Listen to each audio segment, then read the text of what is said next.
আসরা শব্দের ব্যাখ্যা বুঝবেন আর মেরাজ শব্দের ব্যাখ্যা বুঝবেন। শুধু মেরাজ মেরাজ শুনে এসেছেন এতদিন, কিন্তু মেরাজ কাকে বলে, মেরাজ শব্দের অর্থ কি, শাব্দিক অর্থ কি, পারিভাষিক অর্থ কি, আবিধানিক অর্থ কি আমরা জানি না। আজকে জানবো ইনশাআল্লাহ। মসজিদুল হারাম অর্থাৎ কাবা শরীফ থেকে সুদূর ফিলিস্তিনে অবস্থিত যে মসজিদুল আকসা বাইতুল মুকাদ্দাস, আল্লাহ পাক রব্বুল আলামিন বলছেন লাইলাম মিন মানে থেকে, লাইলাম মিনাল মসজিদিল হারামি ইলাল মসজিদিল আকসা, ইলা মানে পর্যন্ত, মিনাল মসজিদিল হারামি ইলাল মসজিদিল আকসা অর্থাৎ মসজিদুল হারাম অর্থাৎ কাবা শরীফ থেকে মসজিদুল আকসা বাইতুল মুকাদ্দাস পর্যন্ত এই যে এই জগতে ভ্রমণ করানোকে আসরা বলা হয়, অর্থাৎ পৃথিবীতে ভ্রমণ করানোকে আসরা বলা হয়। অর্থাৎ আল্লাহ রসুল সাল্লাল্লাহু আলাইহি ওয়াসাল্লাম কাবা থেকে সুদূর ফিলিস্তিনে অবস্থিত মসজিদুল আকসা পর্যন্ত গিয়েছিলেন, সেই কথাখানা আল্লাহ কোরআনে কারীমের মধ্যে বলছেন। এই জায়গায় ভ্রমণ করানো, পৃথিবীতে ভ্রমণ করানোকে আসরা বলা হয়। আর মসজিদুল আকসা থেকে আল্লাহ পাকের আরশ পর্যন্ত ঊর্ধ্ব গগনে ভ্রমণ করানোকে মেরাজ বলা হয়। তাহলে আসরা আর মেরাজের পার্থক্য বুঝতে পারলেন? অর্থাৎ এই জগতে, পার্থিব জগতে ভ্রমণ করাইছেন আল্লাহ রসুল সাল্লাল্লাহু আলাইহি ওয়াসাল্লামকে আল্লাহ পাক রব্বুল আলামিন, যে কাবা শরীফ থেকে মসজিদুল আকসা পর্যন্ত এটা এই জগতের ভ্রমণ, এই জগতের ভ্রমণকে আসরা বলা হয়। আর এই বাইতুল মুকাদ্দাস থেকে নিয়ে আল্লাহ পাক রব্বুল আলামিনের আরশ পর্যন্ত আল্লাহ পাক রব্বুল আলামিন যেখানে ভ্রমণ করিয়েছিলেন, সমস্ত ভ্রমণকে, ঊর্ধ্ব জগতের ভ্রমণকে মেরাজ বলে। সুবহানাল্লাহ। তাহলে মেরাজ শব্দের শাব্দিক অর্থ হলো ঊর্ধ্ব জগতের ভ্রমণ। মেরাজ শব্দের শাব্দিক অর্থ, মেরাজ শব্দের অসংখ্য অর্থ আছে। আপনারা যারা শিক্ষিত আছেন বুঝবেন, ভাষাগত দিক নিয়ে যারা লেখাপড়া করেছে, এক একটা শব্দের অসংখ্য অর্থ থেকে থাকে, জায়গা বিশেষ, স্থান বিশেষ সেই অর্থগুলো ব্যবহৃত হয়ে থাকে। মেরাজের আর একটা অর্থ হলো সাক্ষাৎ হওয়া, দেদার হওয়া। কি হওয়া? সাক্ষাৎ হওয়া, দেদার হওয়া।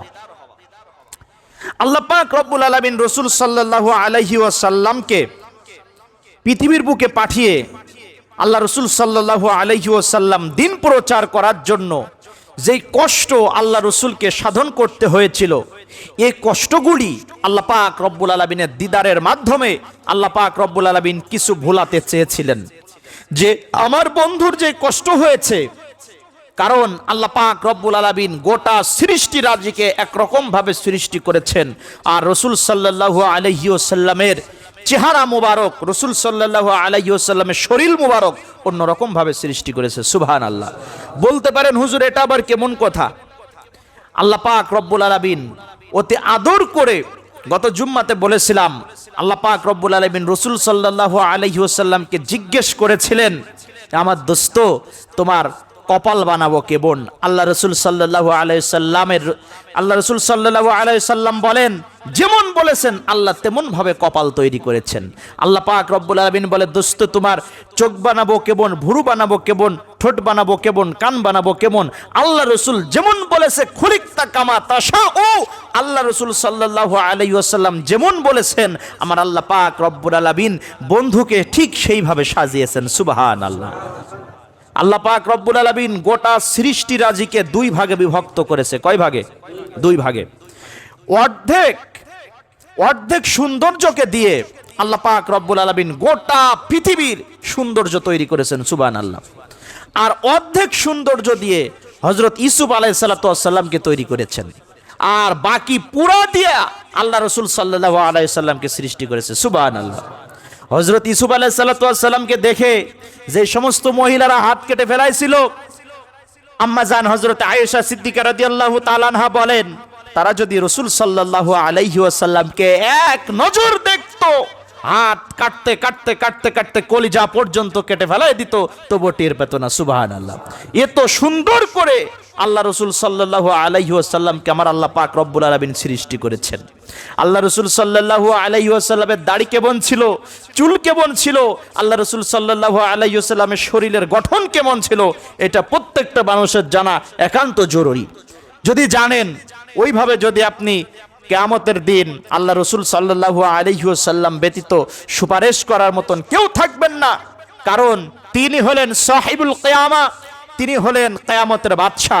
আর আমার আল্লাহ পাক রব্বুল আলামিন হলেন মালিক ইয়াউমিদ্দিন, তিনি হলেন কিয়ামত দিবসের মালিক।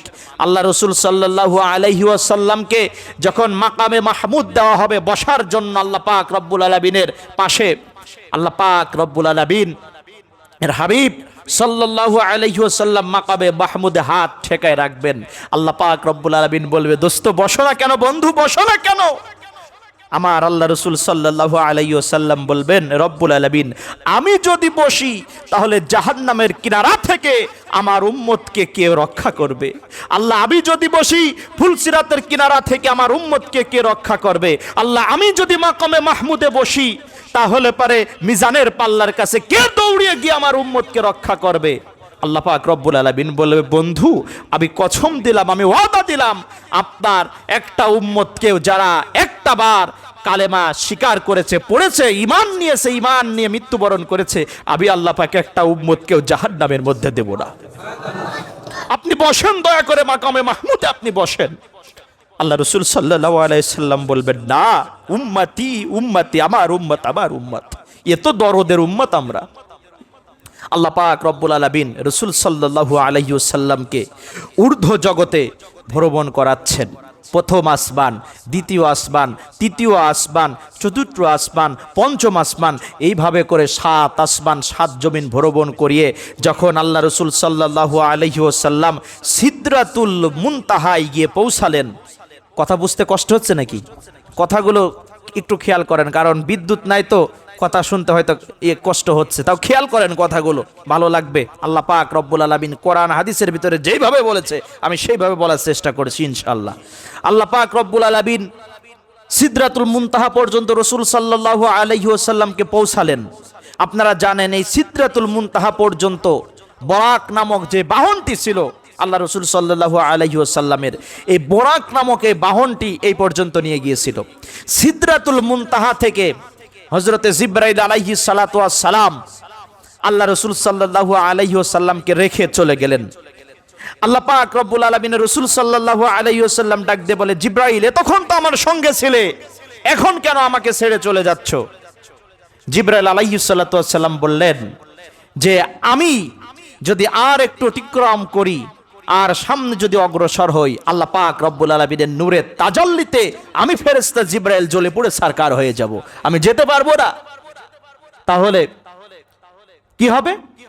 ওই যে ঊর্ধ্ব জগতে ভ্রমণ করানোর মতো ক্ষমতা পৃথিবীর বুক থেকে আল্লাহ রসুল সাল্লাল্লাহু আলাইহি ওয়াসাল্লামকে আল্লাহ পাক দিয়ে রেখেছিলেন। কিভাবে দিয়ে রেখেছিলেন একটু কথা বলি এখানে। আপনারা সকলে অবগত আছেন, রসুল সাল্লাল্লাহু আলাইহি ওয়াসাল্লামের সিনা চাক করা হয়েছিল 3 বার। কতবার? রসুল সাল্লাল্লাহু আলাইহি ওয়াসাল্লামের জীবন দশায় সিনা চাক করা হয়েছিল 3 বার। একটা হলো ছোটবেলায়, ওই যে মা হালিমাতুস সাদিয়ার ওখানে থাকার সময়, দ্বিতীয় হলো নবুয়াতের সময়, আর তৃতীয় হলো মেরাজে ভ্রমণের সময়। আল্লাহ রসুল সাল্লাল্লাহু আলাইহি ওয়াসাল্লামের ভিতরে ঊর্ধ্ব জগতে ভ্রমণ করার মতো সেই শক্তি সাহস আল্লাহ পাক ভিতরে দিয়ে দিয়েছিলেন। সুবহানাল্লাহ। জিবরাইল আলাইহিস সালাতু ওয়াস সালাম আল্লাহ রসুল সাল্লাল্লাহু আলাইহি ওয়াসাল্লামকে ছেড়ে চলে গেলেন। আল্লাহ রসুল সাল্লাল্লাহু আলাইহি ওয়াসাল্লাম একা। আল্লাহ রসুল সাল্লাল্লাহু আলাইহি ওয়াসাল্লাম একটি পায়ের ঠক ঠক ঠক ঠক একটা আওয়াজ শুনতে পেলেন। আল্লাহ রসুল সাল্লাল্লাহু আলাইহি ওয়াসাল্লাম পায়ের আওয়াজটা শুনে উনি বুঝতে পারলেন এটা অন্য কোনো ব্যক্তির পায়ের আওয়াজ না, এটা হলো বেলালের পায়ের আওয়াজ। সুবহানাল্লাহ। বেলাল ছিল কালো কুসরি। আল্লাহ পাক রব্বুল আলামিন বেলালকে দিন মানার কারণে, ঈমান নিয়ে আসার কারণে কি মর্যাদা দিয়ে দিয়েছে। বেলাল আছে দুনিয়ায়, পায়ের আওয়াজ শোনা যাচ্ছে সিদরাতুল মুনতাহায়। আল্লাহ রসুল মেরাজ থেকে এসে বললেন, বেলাল কি আমল করো? বেলাল বললেন, ইয়া রাসূলুল্লাহ, আগে পিছনের সমস্ত আমল সম্পর্কে আপনি অবগত আছেন। বাড়তি আমলের ভিতরে এতটুকু আমল, যখন আমি নতুন ওযু করি, নতুন ওযু করার সঙ্গে সঙ্গে আমি 2 রাকাত তাহিয়াতুল ওযুর নামাজ আদায় করে নিই। সুবহানাল্লাহ। আল্লাহ পাক রব্বুল আলামিনের রাসূল বলে, বেলাল আমলটা ছাড়বা না। আল্লাহ পাকের কাছে এত পছন্দনীয় হয়েছে আমলটা, যে আমল করার কারণে তোমার পায়ের আওয়াজ আমি সিদরাতুল মুনতাহায় শুনেছি। সুবহানাল্লাহ। আল্লাহ পাক রব্বুল আলামিনের রাসূল বলে, ইন্নাল্লাহা লা ইয়ানজুরু ইলা সুওয়ারিকুম ওয়া আমওয়ালিকুম ওয়ালাকিন ইয়ানজুরু ইলা কুলুবিকুম ওয়া আমালিকুম। আমার আল্লাহ পাক রব্বুল আলামিন কারো চেহারার দিকে তাকান না, ওয়া আমওয়ালিকুম সম্পদের দিকে তাকান না, ওয়ালাকিন ইয়ানজুরু ইলা কুলুবিকুম ওয়া আমালিকুম। অবশ্যই আল্লাহ দেখেন তার কলব এবং আমল। সুবহানাল্লাহ। বেলাল ছিল কালো, কিন্তু আল্লাহ পাক রব্বুল আলামিন বেলালকে এমন কবুল করে নিয়েছিলেন যার পায়ের আওয়াজ শোনা গিয়েছিল সিদরাতুল মুনতাহায়। সুবহানাল্লাহ। আল্লাহ রাসূল সাল্লাল্লাহু আলাইহি ওয়াসাল্লাম সিদরাতুল মুনতাহা থেকে রফরফ নামক যেই তোশকটা, কার্পেট জাতীয়, বিছানা জাতীয় একটি বস্তুর উপরে আল্লাহ রাসূল সাল্লাল্লাহু আলাইহি ওয়াসাল্লাম আরোহণ করেন। ৭০,০০০ নূরের পথ, ৭০,০০০ অন্ধকারের পথ, এইভাবে আল্লাহ রাসূল সাল্লাল্লাহু আলাইহি ওয়াসাল্লাম অতিক্রম করেন।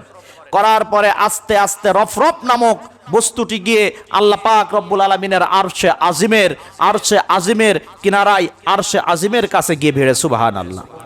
আরশ বহনকারী যে 8 জন ফেরেশতা আছে, ঘটনা সমস্ত তথ্য বলা সম্ভব না, সময় লম্বা সময়ের ব্যবধান, সংক্ষিপ্ত সময় আমরা যতটুকু পারি বলবো, কারণ এই সপ্তাহ পরে আর মেরাজের আলোচনা হবে না, কারণ রজব মাস তো শেষ। সুপ্রিয় উপস্থিতি, আল্লাহ পাক রব্বুল আলামিন আরশে আজিমের গায়ে যখন রফরফ গিয়ে ভেড়ে, আল্লাহ পাক রব্বুল আলামিনের আরশ, এত বড় আরশ যা বর্ণনা করে শেষ করা যাবে না। আরশ বহনকারী যে 8 জন ফেরেশতা আছে, আল্লাহ রাসূল সাল্লাল্লাহু আলাইহি ওয়াসাল্লাম বলেন, একজন ফেরেশতার বর্ণনা দেওয়া সম্ভব না, শুধুমাত্র কানের লতি আর ঘাড় আর কানের লতি, এতটুকু বর্ণনা আল্লাহ রাসূল দিয়েছেন। শরীরের বর্ণনা আপনারা বুঝে নেবেন। আল্লাহ রাসূল বলেন, আরশ বহনকারী 8 জন ফেরেশতা আছে, এক একজন ফেরেশতার ঘাড় থেকে কানের লতি পর্যন্ত এত দূর যে দ্রুতগামী তেজি ঘোড়া এখান থেকে যদি দৌড় দেয়, তাহলে এই কানের লতি পর্যন্ত পৌঁছাতে ৭,৫০০ বছর সময় লাগবে। সুবহানাল্লাহ। আরো আসতে বলেন। আল্লাহ পাক রব্বুল আলামিন এইভাবে ঘাট থেকে কানের লতি পর্যন্ত যদি এত দূরত্ব হয়, শরীর কত বড়, আর 8 জন ফেরেশতা আল্লাহ পাক কিভাবে সৃষ্টি করেছে, আর আল্লাহ পাক রব্বুল আলামিনের আরশ কিভাবে সৃষ্টি করেছে, কুরসি কিভাবে সৃষ্টি করেছে, লৌহ কলম কিভাবে সৃষ্টি করেছে, তিনি হলেন আপনার আমার রব আল্লাহ। সুবহানাল্লাহ। আল্লাহ পাক রব্বুল আলামিনের রাসূল সাল্লাল্লাহু আলাইহি ওয়াসাল্লাম আরশে আজিমে উঠছেন। আল্লাহ পাক রব্বুল আলামিন তার কদম থেকে, পবিত্র কদম মুবারক থেকে জুতা খুলছেন। আল্লাহ পাক রব্বুল আলামিন বলে, বন্ধু জুতা খোলো কেন, জুতা খোলো কেন? আল্লাহ পাক রব্বুল আলামিনের রাসূল বলে, রব্বুল আলামিন মুসা আলাইহিস সালাতু ওয়াস সালাম তুর পাহাড়ে আপনার সঙ্গে দিদারের জন্য গিয়েছিল, আপনি ধমক দিয়েছিলেন, পায়ে জুতা ছিল, তাই আমি জুতা খুলছি। ফাকলা নারা আলাই, ও বন্ধু জুতা খোলো কেন? আল্লাহ রাসূল সাল্লাল্লাহু আলাইহি সাল্লাম বলেন, মুসাকে আপনি ধমক দিয়েছিলেন, জুতা খোলে নাই, তাই আমি জুতা খুলি। আল্লাহ পাক রব্বুল আলামিন বলে, বন্ধু মুসার সাথে আমার সম্পর্ক আর আপনার সাথে আমার সম্পর্ক আকাশ পাতাল পার্থক্য। সুবহানাল্লাহ। কারণ মুসার সাথে আমার যে সম্পর্ক ছিল আর আপনার সাথে আমার যে সম্পর্ক, সেটা আকাশ পাতাল পার্থক্য। ফা ইন্নাল মুসাল মুরিদু আংতা মুরাদ, মুসা আমার তালাশে ঘুরতো, মুসা আমার উদ্দেশ্যের পিছনে ঘুরতো, আর আমি আপনার উদ্দেশ্যের পিছনে ঘুরি। সুবহানাল্লাহ। গত জুম্মাতে বলেছিলাম হাবিব কাকে বলে আর খলিল কাকে বলে, বলেছিলাম না? খলিল মানে হলো যে আল্লাহর প্রেমে পাগল থাকে তাকে খলিল বলে, আর হাবিব বলে যে আল্লাহ যার প্রতি ভালোবাসা দয়ার পরশ হন। কারণ আল্লাহর প্রতি ওই ভাষা শোভনীয় হবে না, তাই আল্লাহ পাক যার প্রতি ভালোবাসেন তাকে হাবিব বলা হয়, আর যিনি আল্লাহকে ভালোবাসে তাকে খলিল বলা হয়। সুপ্রিয় উপস্থিতি, আল্লাহ পাক রব্বুল আলামিন বলে, ফা ইন্নাল মুসাল মুরিদু আনতা মুরাদ, মুসা আমার উদ্দেশ্যের পিছনে দৌড়াতো, মুসা আমার উদ্দেশ্যের পিছনে ঘুরতো, আর আমি আপনার পিছনে আপনার উদ্দেশ্যকে তালাশ করি। সুবহানাল্লাহ। আল্লাহ পাক রব্বুল আলামিন বলে ফা ইন্নাল মুসাল মাতরুবু আনতা মাতলুব, মুসা আমার উদ্দেশ্যের পিছনে ঘুরতো আর আমি আপনার উদ্দেশ্যের পিছনে ঘুরি বন্ধু। আল্লাহ পাক রব্বুল আলামিন বলে ফা ইন্নাল মাহবুবু আনতা মাহবুব, মুসা আমাকে ভালোবাসতো, আনতা মাহবুব আর আমি আল্লাহ আপনাকে ভালোবাসি। সুবহানাল্লাহ। ইয়া আইয়ুহাল্লাযীনা আমানু সাল্লু আলাইহি ওয়া সাল্লিমু তাসলিমা, আমি আল্লাহর রাসূল, আল্লাহ রাসূল সাল্লাল্লাহু আলাইহি ওয়াসাল্লামকে আল্লাহ এত মর্যাদা দিয়েছেন, আসমানের ফেরেশতারা পর্যন্ত, আরশ বহনকারী ফেরেশতারা পর্যন্ত, সমস্ত ফেরেশতারা আল্লাহ পাক রব্বুল আলামিনের রাসূলের উপরে দুরূদ পাঠ করে। সুবহানাল্লাহ। ও বন্ধু, মুসার সাথে আমার যে সম্পর্ক ছিল আর আপনার সাথে আমার যে সম্পর্ক, এটা এক সম্পর্ক না। মুসা আমার প্রতি সে পাগল ছিল, আর আমি আল্লাহ পাক রব্বুল আলামিন আপনার সন্তুষ্টির জন্য অপেক্ষায় আছি। সুবহানাল্লাহ। এত মহব্বত ছিল, এই জন্যই তো বলা হয় হাবিবুল্লাহ, আল্লাহর বন্ধু। কত ভালোবেসেছেন আল্লাহ পাক রব্বুল আলামিন রাসূল সাল্লাল্লাহু আলাইহি সাল্লামকে। আল্লাহ পাক রব্বুল আলামিনের আরশে আজিমের ভিতর আল্লাহ পাক রব্বুল আলামিন রাসূলকে নিলেন। আল্লাহ রাসূল সাল্লাল্লাহু আলাইহি ওয়াসাল্লামকে ডাক দিয়ে বলে, দোস্ত বন্ধু, তুমি কি চাও? তুমি কি চাও? আমি আল্লাহ পাক রব্বুল আলামিন আজকে তোমাকে তাই দিব। আল্লাহ রাসূল সাল্লাল্লাহু আলাইহি ওয়াসাল্লাম বললেন, লা আসআলুকা বিনতি ফাতেমাতু ওয়ালা ইয়াসআলুকা আম্মি আব্বাস। রব্বুল আলামিন ওয়ালা ইয়াসআলুকা, আমি চাই না, বিনতি ফাতেমা আমার কন্যাকে চাই না, ওয়ালা ইয়াসআলুকা আম্মি আব্বাস আমার চাচাকে চাই না, আমার কন্যাও চাই না, আমার চাচাকেও চাই না, দাদাকেও চাই না, বংশও চাই না, গোত্রও চাই না। আল্লাহ পাক রব্বুল আলামিন বলে, বন্ধু তুমি কি চাও? আল্লাহ পাক রব্বুল আলামিনের রাসূল বলে, আসআলুকা উম্মতি, আসআলুকা উম্মতি, আসআলুকা উম্মতি। আমি কিছুই চাই না, শুধু চাই আমার উম্মাত, আমার উম্মাত, আমার উম্মাত। আল্লাহ পাক রব্বুল আলামিন ডাক দিয়ে বলে, বন্ধু দুনিয়াতে উম্মতি উম্মতি বলে কাঁদলে, দুনিয়াতে যে সিজদারত অবস্থায় বললে রব্বি হাবলি উম্মতি, হায় হায় আমার উম্মতের কি হবে, সর্বদা সবসময় উম্মত, আজকে আরো সে এসেও বলছে উম্মত।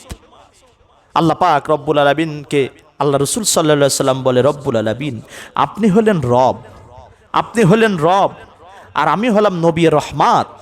আমি আর আপনার মাঝে যদি উম্মত বাদ হয়ে যায়, উম্মত যদি হারিয়ে যায়, তাহলে উম্মতেরা থাকে কে? অতএব আপনি তো রব, আপনার বান্দা, আর আমার উম্মত, অতএব আমি তো উম্মতকে চাবো, আমি চাবো না তা চাবো কে? আমার উম্মত। সুপ্রিয় উপস্থিতি, এই জন্য রাসূল সাল্লাল্লাহু আলাইহি সাল্লাম আমাদেরকে কত ভালোবেসেছেন। আল্লাহ পাক রব্বুল আলামিন রাসূল সাল্লাল্লাহু আলাইহি ওয়াসাল্লামকে হাদিয়া স্বরূপ 50 ওয়াক্ত নামাজ দিয়েছিলেন। আমরা সকলেই জানি সেজদার বিধান কোথা থেকে হয়, এখানে অনেক তথ্য লুকায়ে আছে। ছোট্ট করে করে বলছি, তথ্যগুলো উন্মোচিত করে দিলে, তথ্যগুলো খুলে দিলে আশ্চর্যিত হয়ে যাবেন যে এত তথ্য মিরাজের ভিতরে লুকায়ে আছে, এত তথ্য মিরাজের ভিতরে লুকায়ে আছে। সেজদার তথ্য কি? সেজদাতে কেন সুবহানা রব্বিয়াল আলা বলতে হবে, কোন কারণে বলতে হবে, এর ভিতরে অনেক তথ্য লুকায়িত আছে। সুপ্রিয় উপস্থিতি, সেজদা কেন দুইটা দিতে হবে? সেজদা তো একটা দিলেও হতো। এটা অনেক নামাজির কাছে জিজ্ঞাসা করবেন, দেখবেন পারবে না, কারণ এটা আমাদের জানা নাই, তাই পারি না। সেজদার মধ্যে গিয়ে স্বাদ পাই না, সেজদার মধ্যে গিয়ে মজা পাই না। কেন পাই না? কারণ সেজদা সম্পর্কে আমরা অবগত নই, সেজদার জিল্লাত সম্পর্কে আমরা অবগত হইনি, তাই সেজদার ভিতরে কোনো স্বাদ পাইনি, সেজদার ভিতরে কোনো মজা পাইনি। আমরা দেখি আমরা জানি রাসূল সাল্লাল্লাহু আলাইহি ওয়াসাল্লাম এক সেজদায় অনেক সময় পার করে দিয়েছে, সাহাবাই কেরাম এক সেজদায় অনেক সময় পার করে দিয়েছে, আম্বিয়াই কেরাম অনেক সেজদায় অনেক সময় পার করে দিয়েছে। আর আমরা সেজদারত অবস্থায় থাকি, কিন্তু আমাদের সময় পার হয় না, আমাদের মাজা লেগে যায়, আমাদের শরীরটা কষে আসে। কেন কষে আসে? ভালোবাসা নাই, মহব্বত নাই, সেই কারণে কষে আসে। আপনি যেমন আপনার প্রেমিকার অপেক্ষায় থাকতে ভালোবাসেন, ঠিক তেমনি ভাবে যারা আল্লাহর পাগল হয়, যারা আল্লাহর মাহবুব বান্দা হয়, তারা আল্লাহ পাকের সেজদায় থাকতে ভালোবাসে। উসজুদু ফিল্লাহ, যখন মানুষ সেজদা করে তার মস্তকটা জমিনের মধ্যে ন্যস্ত করে আল্লাহ পাক রব্বুল আলামিনের কুদরতে কদমের মধ্যে আল্লাহ পাক রব্বুল আলামিন বলে বান্দা তখন জমিনের মধ্যে তখন সেজদা করে না, তখন ওই বান্দার সেজদা তলে 7 আসমান 7 জমিন নিচেই পড়ে যায়। ওই বান্দা তখন আমার কুদরতি হাতের উপরে সেজদা করে। সেজদার মর্মর্থ আমরা বুঝি না, তাই আজকে সেজদা ইতস্ততা বোধ করি। এজন্য